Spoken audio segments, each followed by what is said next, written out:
All right, thanks so much for being with us here on Atlanta News First Plus. I'm Joy Lim-Nakrin with a look at some of the top stories that we're following here. Obviously, one of the top stories that we've been following in the metro Atlanta area surrounds the former UGA football star, Jalen Carter. So some new developments that we want to share with you. I apologize, just kind of dealing with a little bit of technical issues. He cut his time short at the NFL Draft Combine, where he was yesterday in Indianapolis, turned himself in last night at the Athens-Clarke County Jail, and is now facing charges in connection to a January crash that killed one of his teammates, along with a UGA staffer, as well as we've been reporting to you. Specifically, charges of street racing and reckless driving is what he's facing.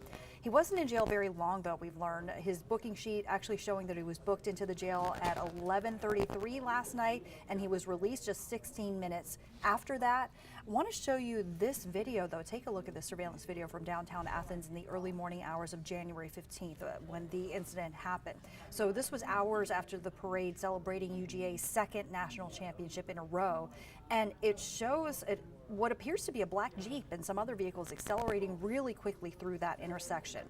Now, police have not confirmed that the Jeep that you see in that video is the same one owned by now former Bulldogs defensive tackle Jalen Carter, but they do tell us Carter was in his Jeep and he was racing a rented Ford Expedition driven by UGA football staffer Chandler LaCroix when the Expedition crashed.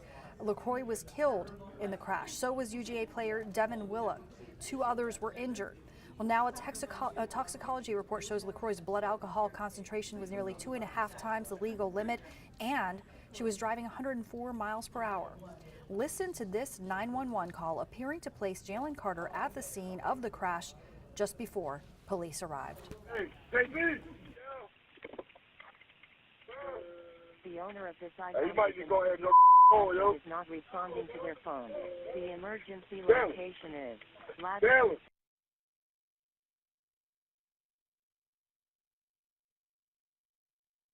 Jalen Carter released a statement saying, in part, "There's no question in my mind that when all of the facts are known, that I will be fully exonerated of any criminal wrongdoing." Now that he's out of jail on these charges, it's unclear if he will return to the NFL Draft Combine to speak with GMs, who will no doubt have a lot of questions about his character as they assess whether or not he should be part of the team, of course.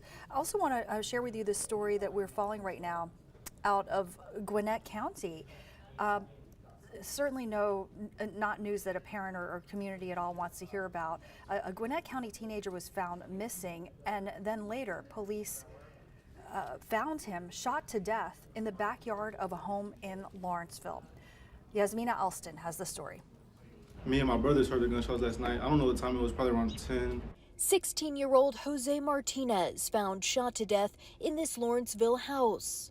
Gwinnett County police say he was reported missing the same day.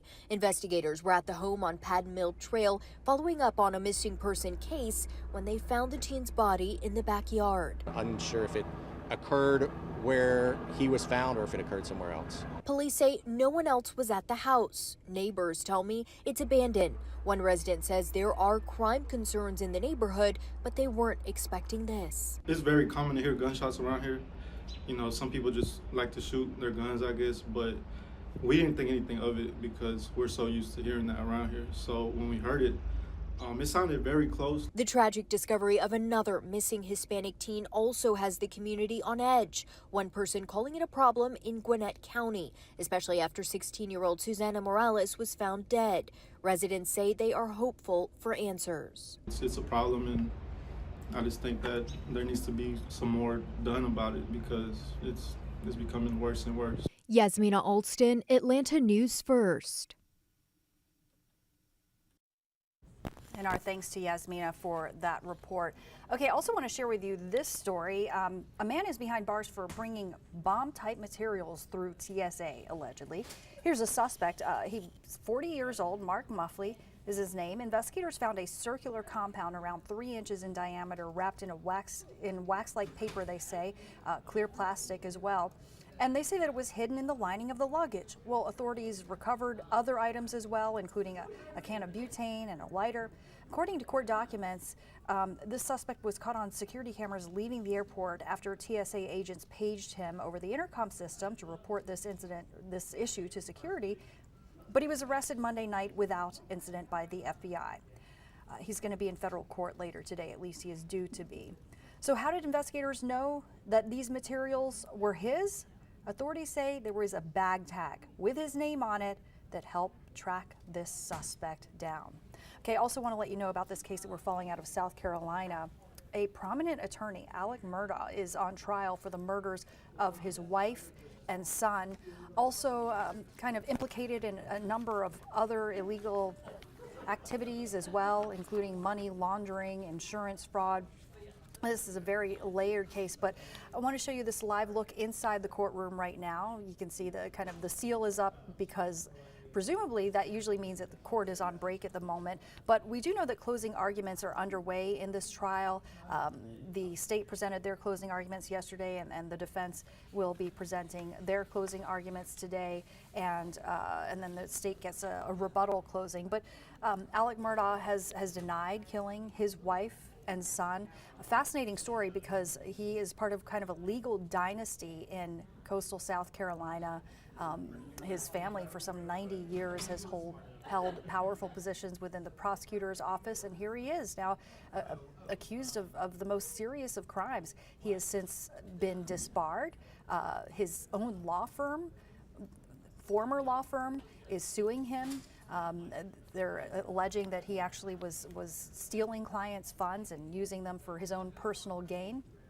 And an investigation has also been reopened into the death of his housekeeper, and the family of the housekeeper also kind of at odds with him as well, looking at filing a lawsuit for the way that her estate was handled, and certainly some questions about whether he may have been involved in her death as well. Also, it was accused of hiring a man to shoot himself, to shoot Alex Murdaugh, the defendant in this case, as part of an insurance scam.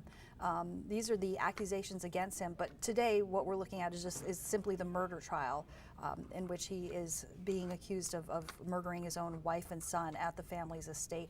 So this is a story that we're going to keep following, and when there is a verdict, I know a lot of people have been kind of keeping an eye on that trial. When there is a verdict, we're going to bring that to you. We're going to bring you coverage. So that's one of our other top stories that we're following, and of course all the local news around the Metro Atlanta area. Thanks so much for joining us here on Atlanta News First Plus. Have a great day.